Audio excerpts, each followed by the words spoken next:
giving our kids free access to social media and phones at young ages. They are not ready for it. Their minds cannot cope with the dopamine.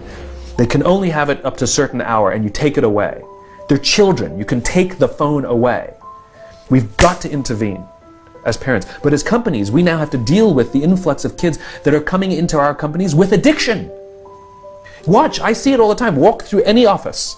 You'll see the older employees have their phones on the sides of their computers as they're working. You'll see the youngest employees have their phones face up in front of their keyboards between their arms as they're working. And this is how they work.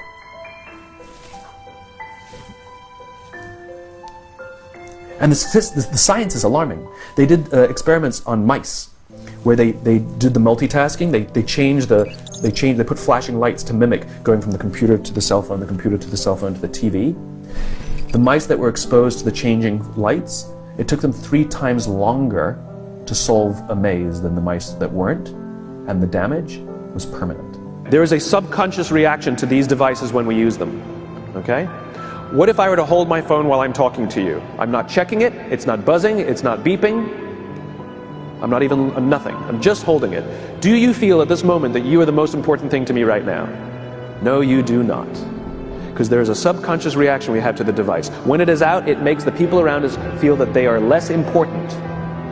So when we're walking down the halls in our offices and somebody says, hey boss, can I ask you a question? You go, sure, what's on your mind? We've just told them they're not that important. Or we can go, sure, what's on your mind?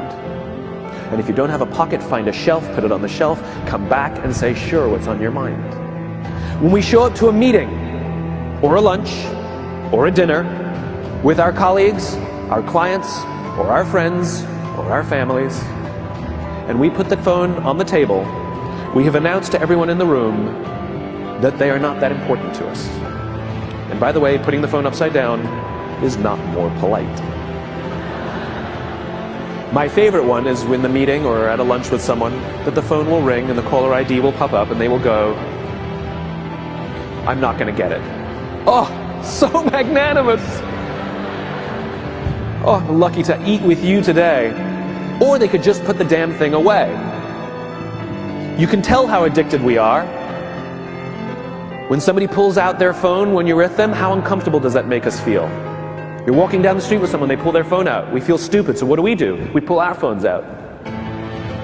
We're so addicted. Somebody goes to the bathroom when we're at dinner, and what do we have to sit there by ourselves? God forbid we should look around the room for 5 minutes. We pull our phones out. Meetings, awful. What do we do when a meeting happens, right? Everybody's sitting waiting for the meeting to start.